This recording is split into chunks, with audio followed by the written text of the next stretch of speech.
హరే కృష్ణ. ఈరోజు మనం శ్రీమద్ భాగవతంలో అష్టమ స్కందం 8వ అధ్యాయంలో 8వ స్కందంలో గజేంద్ర మోక్షం కోసం ఈరోజు మనం చెప్పుకుంటాము. ఇక్కడ చూసినట్లయితే మనం మనం ఏ ఉపన్యాసాన్ని ప్రారంభించినా, ఏ కార్యక్రమాన్ని ప్రారంభించినా గురువు యొక్క అనుజ్ఞతోనే మనం ప్రారంభిస్తాం. ఏమంటామంటే ఓమజ్ఞానతిమిరంధస్య జ్ఞానాంజనుషులాకయాం చక్షుర్మిలితం ఏన తస్మై శ్రీ గురవే నమః అంటాం. అంటే దాని యొక్క అర్థం, అజ్ఞానాంధకారముచే చీకట్లు కమ్మిన నా నేత్రాలను జ్ఞాన జ్యోతిచే తెరిపించిన గురుదేవునికి నా వందనములు. సో మనం అందరం కూడా అజ్ఞానంలో ఉన్నాము. ఆ అజ్ఞానంలో ఉన్నటువంటి మనకు కేవలము ఆచార్యుడు, గురువు మాత్రమే జ్ఞానము అనేటువంటి వెలుగుని మన యొక్క జీవితంలో నింపి మన యొక్క నేత్రాలను తెరిపించారు. అందుకని గురువుని ఆ విధంగా మనం సంబోధించడం జరుగుతుంది. అయితే ఈ స్తోత్రం ఏదైతే ఉందో ఇది గౌతమీయ తంత్రంలో గురుస్తుతి అని చెప్పబడుతుంది. అసలు నిజానికి చీకట్లు కమ్మడం అంటే ఏంటి? సో ఏమనుకుంటున్నాం మనం చీకట్లు కమ్మడం అంటే? ఇక్కడ చెప్తున్నారు శ్రీమద్ భాగవతంలో, సువిశాలమైనటువంటి సముద్రము ఎవరిది? ఈ సువిశాలమైనటువంటి సముద్రాన్ని ఎవరు సృష్టించారు? అసలు ఈ విశాలమైనటువంటి ధరణి, భూమి, ఇది ఎవరు సృష్టించారు? ఎవరిది అసలు ఇది?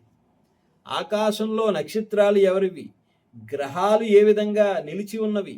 నక్షత్రాలు వాటి యొక్క కక్షలో ఏ విధంగా నిలిచి ఉన్నవి? పుట్టుక ముందు కూడా ఈ నేల ఉన్నది, కానీ పుట్టగానే ఇది నాది అని చెప్పి అందరూ అంటూ ఉన్నారు. ఈ నేల పుట్టుక ముందు కూడా ఉంది, మనం పుట్టడానికి ముందు కూడా ఉంది, కానీ మనం పుట్టిన తర్వాత ఈ నేల నాది, ఈ స్థలం ఇక్కడి నుంచి ఇక్కడికి నాది అంటాం.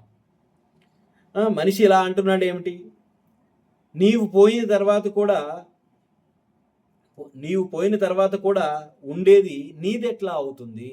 ఇప్పుడు ఈ స్థలం నాది అంటున్నాం, మనం పోతున్నాం, మనది అయితే మనం తీసుకెళ్ళిపోవాలి కదా, కానీ మనదే అని ఎట్లా అంటున్నాం మనం? అది మనది ఎలా అవుతుంది? నీది ఎట్లా అవుతుంది? ఎవ్వని నిర్దేశంలో ఈ జగత్తు అనంతకాలంగా నడుస్తూ ఉన్నది.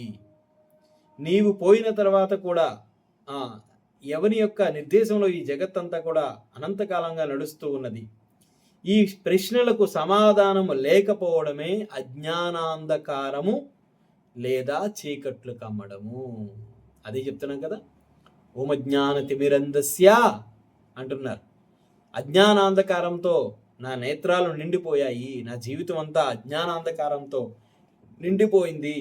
అటువంటి నాకు అజ్ఞానం నుండి జ్ఞానంలోకి తీసుకెళ్ళు అని అడుగుతున్నాం గురువుని. తమసోమా జ్యోతిర్గమయ అంటారు.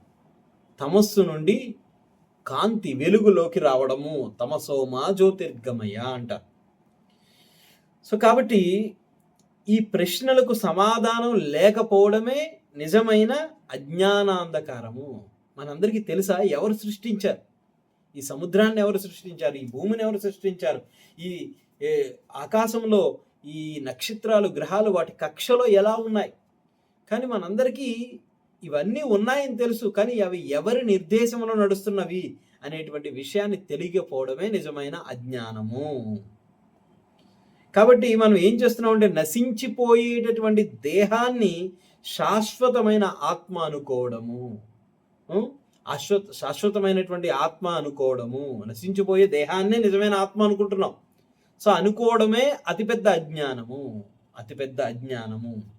శాశ్వతమైనటువంటి ఆత్మ కోసం కాకుండా నశ్వరమైనటువంటి దేహం కోసం సమస్త ప్రయత్నాలు చేస్తున్నాం చూసారు, అది నిజమైనటువంటి అజ్ఞానము.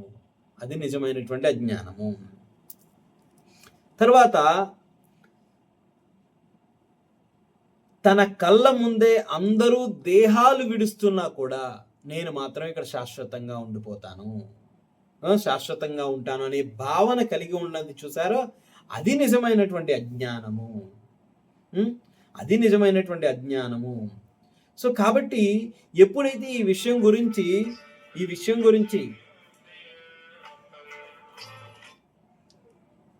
ఎప్పుడైతే ఈ విషయం గురించి మనం అవగాహన ఏ విధంగా కల్పించుకోవాలి, ఎవరు మనకి అవగాహన కల్పిస్తారు? ఇప్పుడు మనం మాట్లాడుకున్నటువంటి ఈ విషయాలన్నిటినీ కేవలము గురువు మాత్రమే మనకి అవగాహన కల్పిస్తారు.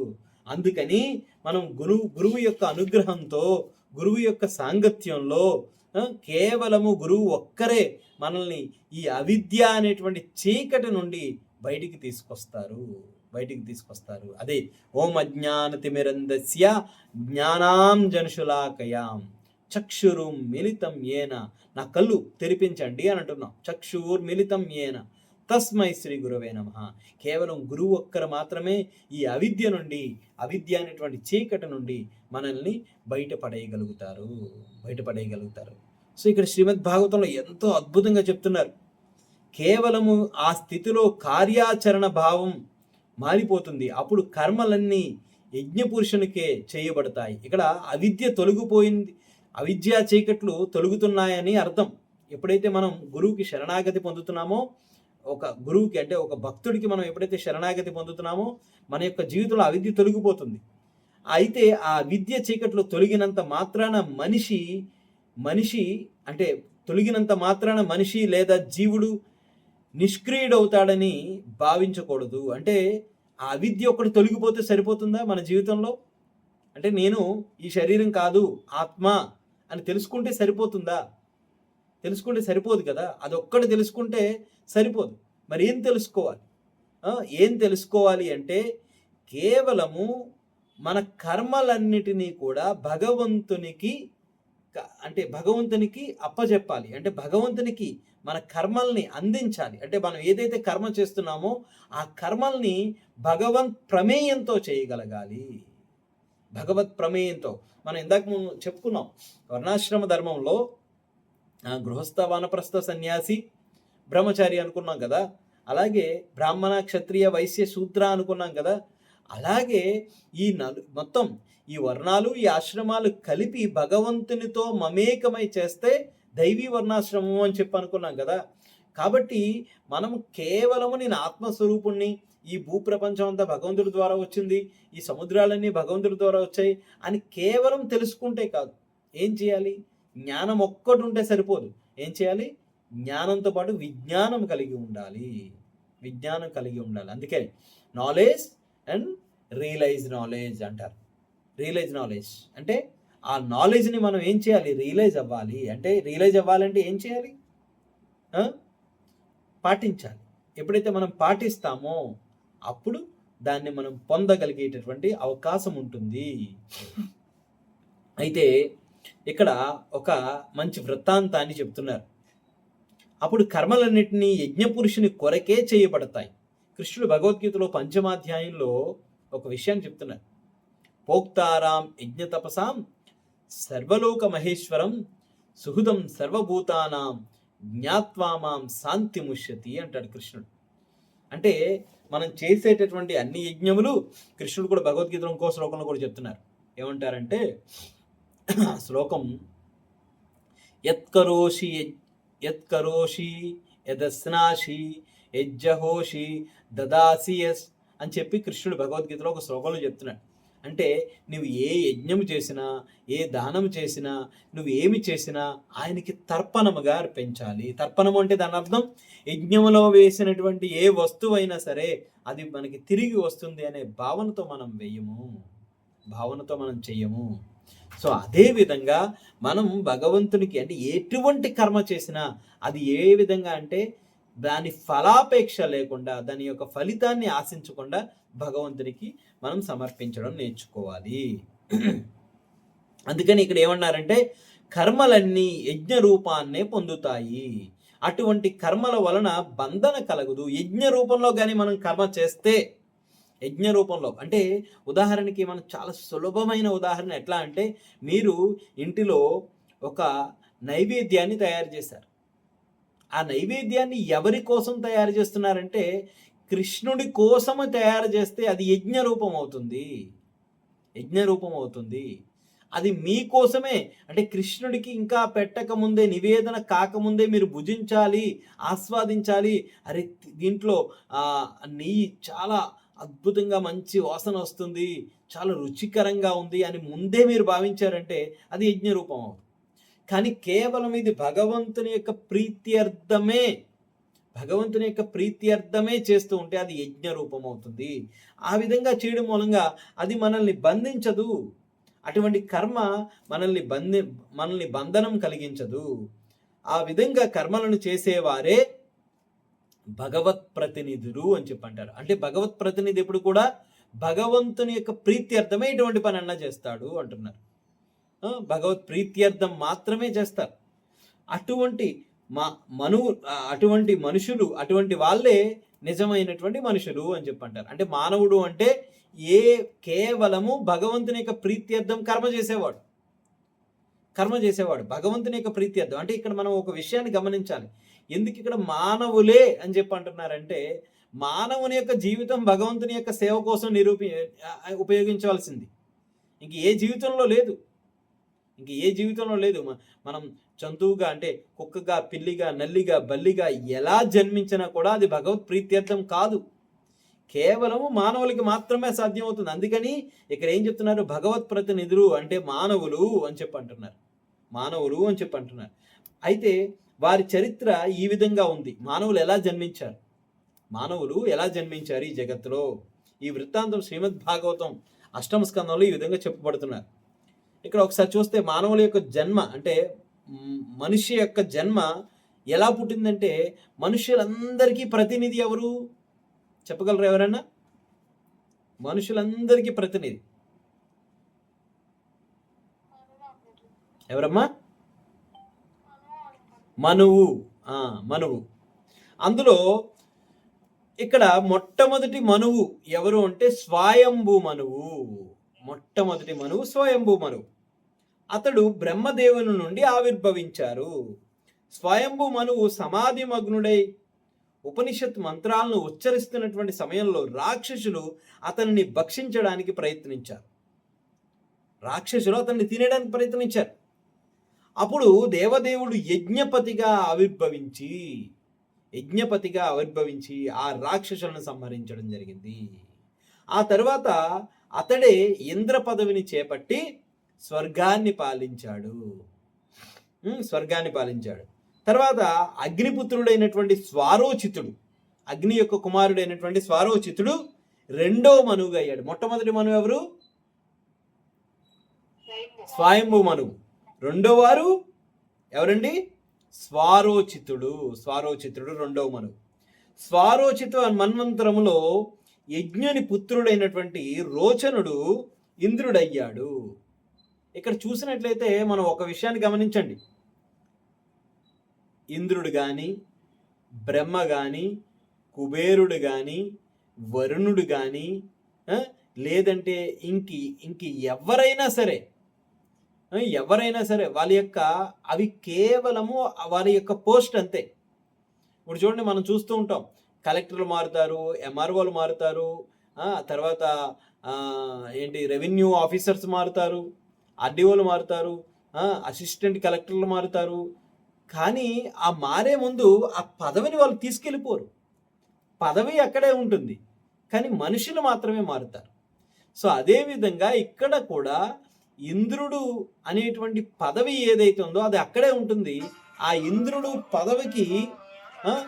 ఇంద్రుడి యొక్క పదవికి ఎవరైతే అర్హత కలిగి ఉంటారో వారు మాత్రమే ఆ ఇంద్ర పదవిలోకి ప్రవేశిస్తారు. సో కాబట్టి ఇక్కడ యజ్ఞుని పుత్రుడైనటువంటి రోచనుడు అక్కడ ఇంద్రుడు అయ్యాడు. తర్వాత ప్రియవతుని తనయుడైనటువంటి ఉత్తముడు మూడో మనువు.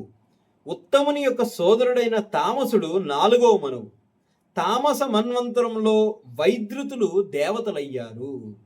తమ స్వతేజముతో వారు వేద మంత్రాన్ని పరిరక్షించారు. ఆ మన్వంతరములోనే విష్ణువు శ్రీహరి రూపముగా వచ్చి గజేంద్రుని యొక్క తన ప్రాణాలను రక్షించారు. ఏ మన్వంతరంలో వచ్చారు? శ్రీహరి. ఏ మన్వంతరం అండి?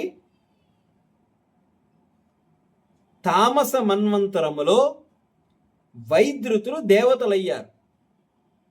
అప్పుడు ఆ దేవతలందరూ కలిసి తమ స్వతేజముతో వారు వేద మంత్రాల్ని పరిరక్షించారు. ఆ మన్వంతరంలోనే విష్ణువు హరిమేధసుని పత్ని అయినటువంటి హరిని గర్భంలో హరిగా జన్మించారు, శ్రీహరిగా జన్మించారు. హరిని యొక్క గర్భములో శ్రీహరిగా జన్మించడం జరిగింది.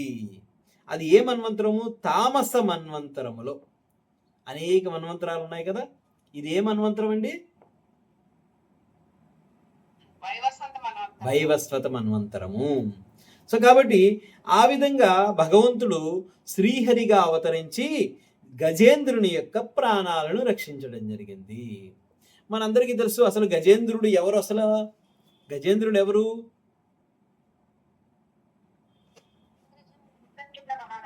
ఇంద్రజమున మహారాజు.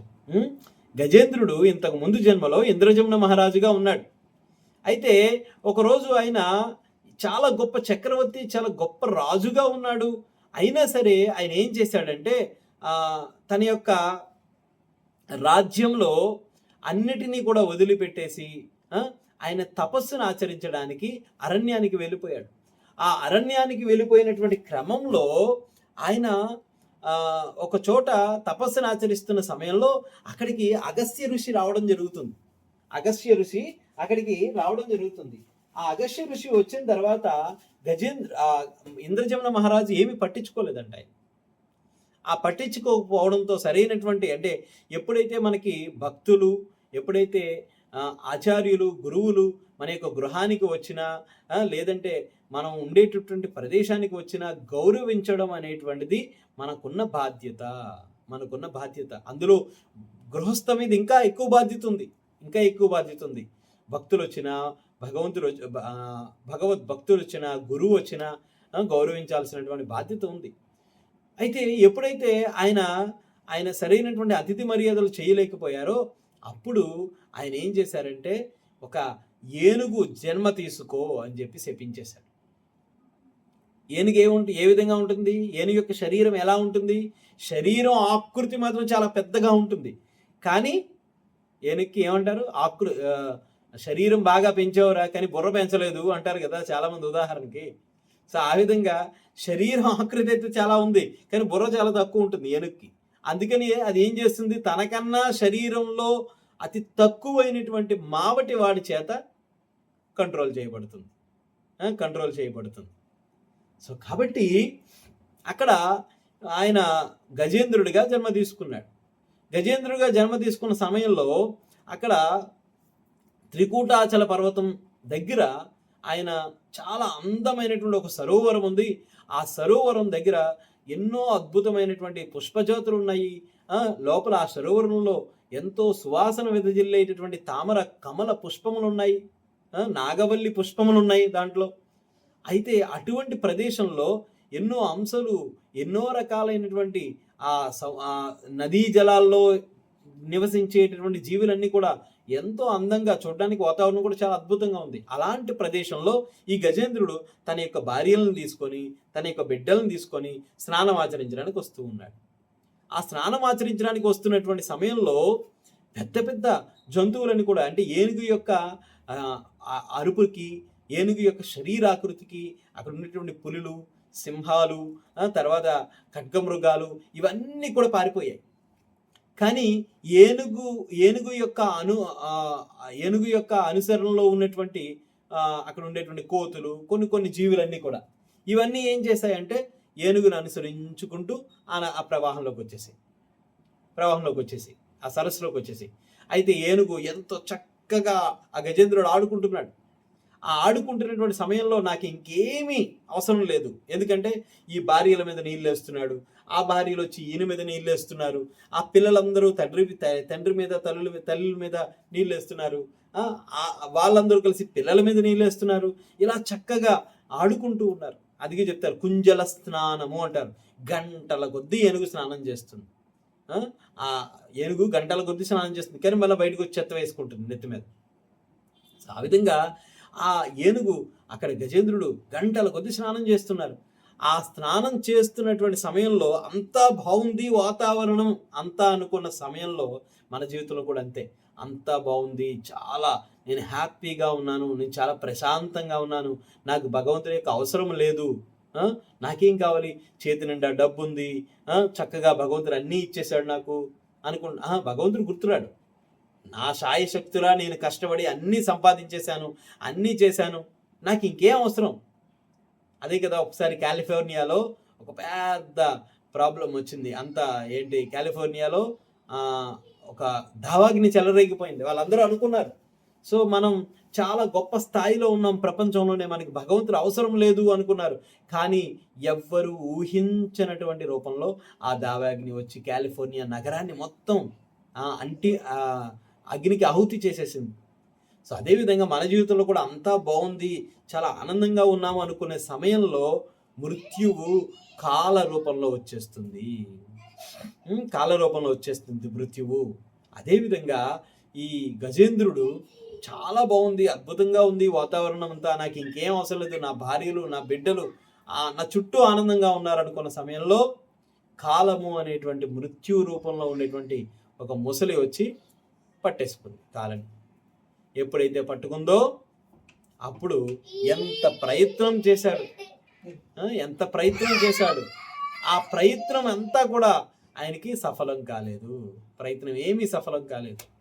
ఆ ప్రయత్నం అంటే ఆ ఏనుగుని పట్టుకునేటటువంటి క్రమం ఏదైతే ఉందో, ఆ ఏనుగుని పట్టుకునేటటువంటి క్రమం ఏదైతే ఉందో, ఆ క్రమంలో 1000 సంవత్సరాలు గడిచిపోయిందంట. 1000 సంవత్సరాలు గడిచిపోయింది సమయం. ఆ 1000 సంవత్సరాలు ఏనుగు నుంచి, ఆ ముసలి నుంచి ఆ ఏనుగు కాలుని విడిపించడానికి, అంటే ఆ గజేంద్రుడు తన కాలుని విడిపించుకోవడానికి ఎంతో ప్రయత్నం చేశాడు. చుట్టూ భార్యలు వంక దీనంగా చూస్తున్నారు. భార్యలు ఏ విధంగా నా భర్తని విడిపించాలి అని ప్రయత్నం చేస్తున్నాయి, కానీ ఏమీ ప్రయత్నం చేయలేక పిల్లలు దూరం అయిపోయారు, ఆ భార్యలు దూరం అయిపోయారు. ఏనుగు సంవత్సరాల కొద్దీ నీటిలో ఉండడం మూలంగా తన యొక్క శక్తి నెమ్మదిగా క్షీణించిపోయింది. కానీ ఆ నీటిలో ఆ ముసలి ఎక్కువ సమయం ఉండడం మూలంగా తన యొక్క శక్తి పెరిగిపోయింది. అందుకే చెప్తారు శ్రీల ప్రభుపాదుల వారు శ్రీమద్ భాగవతంలో ఇక్కడ ఒక ఉదాహరణని చెబుతారు. ఆ ఉదాహరణ ఏమిటి అంటే, మనము ఈ భౌతిక జగత్తులో ఆధ్యాత్మిక మార్గంలో ఉన్నామంటే మాయపై యుద్ధాన్ని చేస్తున్నట్టే. ఆ మాయపై యుద్ధాన్ని చేయడం మూలంగా ఏమవుతుంది, ఈ ప్రపంచం అంతా మాయతోనే నిండిపోయి ఉంది. అంటే ఒక నదిలో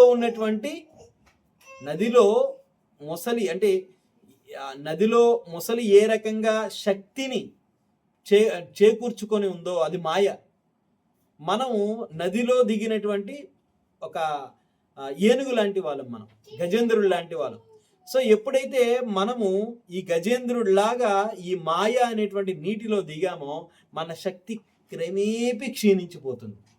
అందుకని మనం క్షీణించకుండా ఏం చేయాలి, భగవత్ నామాన్ని ఆశ్రయించి ఉండాలి. ఎప్పుడు కూడా భగవత్ నామాన్ని ఆశ్రయించి ఉండాలి. సో కాబట్టి గజేంద్రుడు ఎంత ప్రయత్నం చేశాడు. అప్పటి వరకు అనుకున్నాడు, నా బిడ్డలు రక్షిస్తారు, నా భార్య రక్షిస్తుంది, నా పరివారం రక్షిస్తుంది అనుకున్నాడు. కానీ వాళ్ళెవ్వరూ రక్షించరని చివరికి తెలుసుకున్నారు. మనం కూడా అంతే, మన జీవితం అంతా గడిపేస్తాం, జీవితం అంతా పిల్లల కోసం కష్టపడతాం, భార్య కోసం కష్టపడతాం, మన పరివారం కోసం కష్టపడతాం, కానీ వాళ్ళెవ్వరూ మనల్ని అంతిమ గడియల్లో రక్షించరు. అంతిమ గడియల్లో రక్షించేది కేవలము ఒక్కరని తెలుసుకున్నాడు. ఆఖరికి ఆయన తెలుసుకొని ఆయన ఏం చేశాడు, ఆ నదిలో, ఆ సరోవరంలో ఉండేటువంటి ఒక తామర పుష్పాన్ని పైకెత్తి పట్టుకున్నాడు. ఎందుకంటే ఆయన ఇంతకు ముందు జన్మలో భక్తుడు అవడం మూలంగా ఆయన ఇంతకు ముందు జన్మలో ఆయన జపించినటువంటి ఆ భగవంతుని యొక్క నామాన్ని గుర్తు తెచ్చుకొని ఆ భగవంతుని యొక్క నామాన్ని ఉచ్చరించి ఆ శ్రీహరిని ప్రార్థించేశాడు. ఎప్పుడైతే ప్రార్థించాడో శ్రీహరి ఆ ఏనుగు యొక్క తీవ్రత, అంటే ఆయన యొక్క ప్రార్థన తీవ్రత బట్టి వెంటనే వచ్చేసాడు. ఎలా వచ్చేసాడు, శంకు చక్రాల్ని సహితం వదిలేశాడంట భగవంతుడు. ఎప్పుడు ఎక్కడికి వెళ్ళినా శంకు చక్రాలు తీసుకెళ్లకుండా వెళ్ళడు, శంకు చక్రాలని కూడా వదిలేసి వచ్చేసాడంట. ఆయన వెనకాతలు రావడం జరిగిందంట. సో కాబట్టి ఆ విధంగా భగవంతుడు ఎల్లప్పుడూ భక్తుల్ని రక్షించడానికి సిద్ధంగా ఉంటాడు. సో కాబట్టి ఇక్కడ ఈ విధంగా భగవంతుడు గజేంద్రుణ్ణి రక్షించడానికి కేవలము గజేంద్రుడు ఒక భగవంతుని యొక్క నామంతో పుష్పాన్ని సమర్పించాడు. అందుకని మనం చెప్తాం కదా, పత్రం పుష్పం ఫలం తోయం యోమే భక్త్యా ప్రయశ్యతి అని భగవద్గీతలో కృష్ణుడు చెప్తున్నాడు. అంటే పత్రము, పుష్పము, ఫలము, తోయం, ఈ నాలుగిట్లో పత్రాన్ని ఎవరు సమర్పించారు భగవంతునికి? రుక్మిణీదేవి తులసి పత్రాన్ని సమర్పించి భగవంతుడి యొక్క వెయిట్, అంటే భగవంతుని యొక్క తులాభారంలో కూర్చోబెడితే సత్యభామ ఎంత ఐశ్వర్యాన్ని పెట్టినా సరే ఆ భగవంతుడు ఆ తులలో తూగలేదు. కానీ ఒక్క తులసి పత్రంతో తూగిపోయాడు కృష్ణుడు. పుష్పము ఎవరు సమర్పించారు అంటే గజేంద్రుడు పుష్పాన్ని సమర్పించాడు. మరి ఫలాన్ని ఎవరు సమర్పించారు?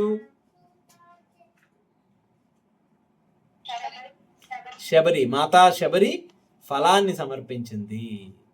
తర్వాత తోయం నీటిని అంబరీషుడు నీటిని సమర్పించి భగవత్ ప్రాప్తిని పొందడం జరిగింది. తర్వాత తను ఏకాదశి వ్రతాన్ని చేసినప్పుడు అక్కడికి దుర్వాస ముని వచ్చినప్పుడు ఆ దుర్వాస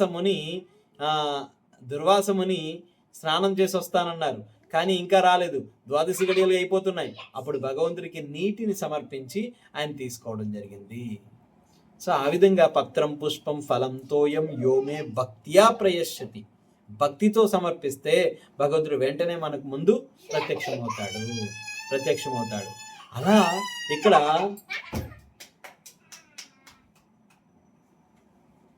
అలా భగవంతుడు ఇక్కడ ఎలా ప్రత్యక్షమయ్యాడు? ప్రేమతో పుష్పాన్ని సమర్పించడం మూలంగా గజేంద్రుడి ముందు ప్రత్యక్షమైపోయి ఆ యొక్క ముసలి యొక్క శిరస్సుని తన యొక్క సుదర్శన చక్రంతో ఖండించి వేయడం జరిగింది. తన యొక్క సుదర్శన చక్రంతో. సో మనం ఇక్కడ ఒక విషయాన్ని గమనించాలి. ఎందుకు భగవంతుడు ఇక్కడ ఎప్పుడైతే సుదర్శన చక్రంతో ఖండించారో అక్కడ గజేంద్రుడు నా ప్రాణాలని రక్షించండి అని ఏం కోరుకోలే. ఈ గజేంద్రుడు అక్కడ ఏమని చెప్తున్నాడంటే, ఆయనలో కలిగిన రియలైజేషన్ ఏంటంటే, ఇది మనం చాలా ఇంపార్టెంట్ గుర్తుంచుకోవాలి. ఆయనలో కలిగిన రియలైజేషన్ ఏమిటి అంటే, నేను భగవంతుడా ఎన్నాళ్ళు నా జీవితము నా భార్య నా బిడ్డలు వీళ్ళే అనుకొని జీవితాన్ని గడిపాను. అలా ఉన్న ఈ ముసలి నోట్లో నా కాలున్న ప్రయోజనం ఏమీ లేదు. రెండు ఒకటే. ఎందుకంటే ఆ ముసలి నోట్లో కాలు 1000 సంవత్సరాలుగా ఉంది. ఈ 1000 సంవత్సరాలుగా మాత్రమే ఉంది ముసలి నోట్లో కాలు. అప్పుడు కష్టం అని తెలుస్తుంది.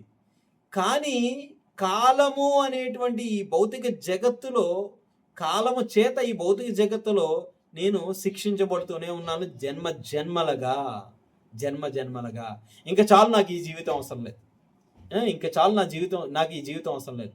నాకు నీవే శరణము, నిన్నే నేను శరణాగతి పొందుతాను, ఇంక నువ్వు తప్ప నాకు ఇంకెవరు వద్దు అని భగవంతుడిని ఎప్పుడైతే ప్రార్థించాడో ప్రేమగా, అప్పుడు శ్రీహరి అక్కడికి రావడం జరిగింది.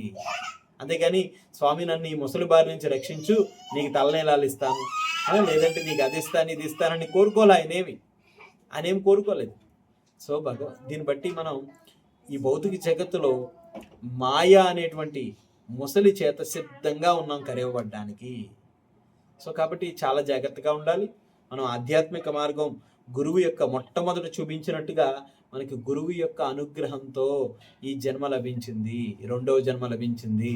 సో కాబట్టి మనము ఎప్పుడు అంటే నిరంతరం భగవంతుని యొక్క ధ్యానంలో ఉంటూ, భగవంతుని యొక్క నామ జపాన్ని చేస్తూ, భక్తుల యొక్క సాంగత్యంలో ఉంటూ, భగవత్ ప్రసాదాన్ని తీసుకుంటూ ఎప్పుడు నిరంతరం భగవంతుని సేవలో ఉండడానికి మనం ప్రయత్నం చేయాలి. సో ఇక్కడ ఈ గజేంద్ర మోక్షం చాలా అద్భుతమైనటువంటి కథ భాగవతంలో. ఇక్కడ చెప్తున్నారు, ఈ ఫలస్థుతి చెప్తున్నారు. గజేంద్ర మోక్షాన్ని, ఈ కథను ఎవరైతే వింటారో వారికి సాక్షాత్ భగవంతుడు చెప్పినటువంటి విషయం అన్నమాట ఇది.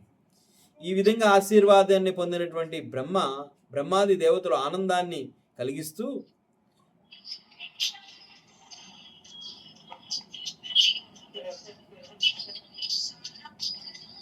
హరే కృష్ణ. దయచేసి మ్యూట్లోకి వెళ్ళండి.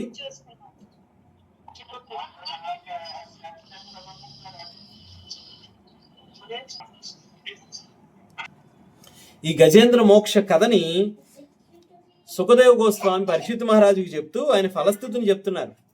గజరాజును ఉద్ధరించే సమయంలో శ్రీకృష్ణుడు ప్రదర్శించినటువంటి పరమాద్భుతమైనటువంటి శక్తిని గురించి నీకు వివరించాను. ఎవరైతే ఈ కథను వింటారో వారికి తప్పకుండా స్వర్గప్రాప్తి కలుగుతుంది, వారికి మంచి యశస్సు కూడా లభిస్తుంది. అంతేకాదు అటువంటి వారెన్నడూ కలియుగ దోషాలచే ప్రభావితులు కారు, ఏనాడు వారికి చెడు కలలు పీడించవు. కాబట్టి ఎవరైతే తమ శ్రేయస్సు వాంఛిస్తారో వారు ప్రాతకాలంలో నిద్రలేచిన తర్వాత దుస్వప్న బాధలను నివారించుకోవడానికి ఈ గజేంద్ర మోక్ష కథను తప్పకుండా కీర్తించాలి. చాలామంది అంటారు కదా, ప్రాతకాలంలో వచ్చే కథలు నిజమవుతాయి అంటారు. నిజమేనా? ఎవరికైనా వచ్చినాయా పట్టపగలు? తెల్లవారుజామున వచ్చిన కథలు నిజమవుతాయి అంటారు కదా. సో మరి ఆ తెల్లవారుజామున వచ్చినటువంటి దుస్వప్నాలు, అంటే మంచి స్వప్నాలు వస్తే మంచిదే, కానీ దుస్వప్నాలు అంటారు కదా, అవి కానీ వచ్చినాయి అంటే భయపడిపోతుంటారు. అమ్మో నాకేమైపోద్ది అని భయపడతారు. అటువంటి వాళ్ళు ఈ గజేంద్ర మోక్ష కథ ఎవరైతే చదువుతారో ఆ దుస్వప్నాలులో వచ్చినటువంటి ఆ ఏదైతే కీడుందో అది తొలగిపోతుందని చెప్తున్నారు. ఇక్కడ భాగవత శ్లోకాన్ని ఒకసారి మనం అందరూ చదువుదాం. వీలుంటే ఎవరో ఒకరు నాతో పాటు కంటిన్యూ చదవండి. ఏతన్ మహారాజా, ఎవరో ఒకరు చేయండి. ఏతన్ మహారాజా తవేరితో మాయా తవేరితో మయా.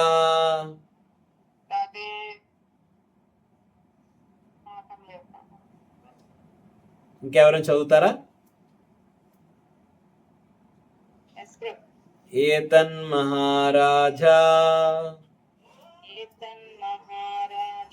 తవేరితో మయా కృష్ణానుభావో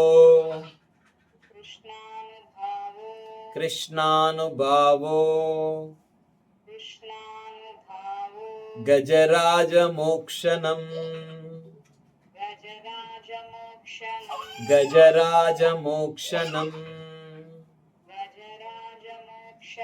స్వర్గ్యం యశస్యం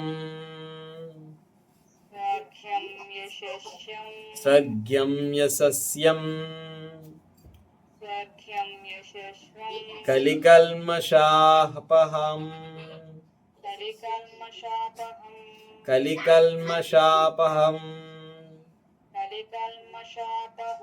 దుస్వప్ననాశం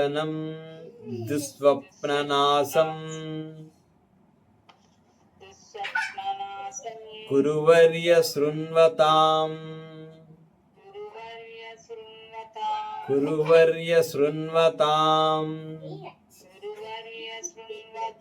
సో ఇక్కడ ఈ గజరాజు యొక్క కథని, ఈ గజేంద్ర మోక్ష కథని ఎవరైతే చదువుతారో వారికి కృష్ణానుగ్రహ, కృష్ణ భావం లభిస్తుంది, మోక్షం కలుగుతుంది, స్వర్గప్రాప్తి కలుగుతుంది, యశస్సు కలుగుతుంది, కలికల్ముష నాశనం అంటే కలియుగంలో ఉండేటువంటి ఈ కలి ప్రభావం నుంచి దూరం అవుతారు, దుస్వప్న నాశం అవుతుంది, వారు ఎప్పుడు కూడా జీవితంలో ఆనందంగా ఉంటారు, దివ్యంగా ఉంటారు అని ఈ శ్రీమద్ భాగవత ఈ శ్లోకము, ఈ కథకి, ఈ యొక్క ఏదైతే గజేంద్ర మోక్షం అనేటువంటి ఈ అధ్యాయానికి ఇది ఒక ఫలశ్రుతిగా ఉంది. కాబట్టి ఎంతో ఆనందించాలి మనం. ఇటువంటి ఈ భాగవతాన్ని మనకి అందరికీ అర్థమయ్యే విధంగా శ్రీ సుఖదేవ్ గోస్వామి మనకి అందివ్వడం మూలంగా, శ్రీల ప్రభుపాదుల వారి యొక్క అనుగ్రహం మూలంగా, శ్రీల ప్రభుపాదుల వారు అద్భుతమైనటువంటి భాష్యాల్ని శ్రీమద్ భాగవతంలో మనకి పొందుపరచడం మూలంగా ఈరోజు మనం ఈ భాగవతం అనేటువంటి అమృతాన్ని స్వీకరించగలుగుతున్నాము. హరే కృష్ణ. ఎవరికైనా ఏమైనా సందేహాలు?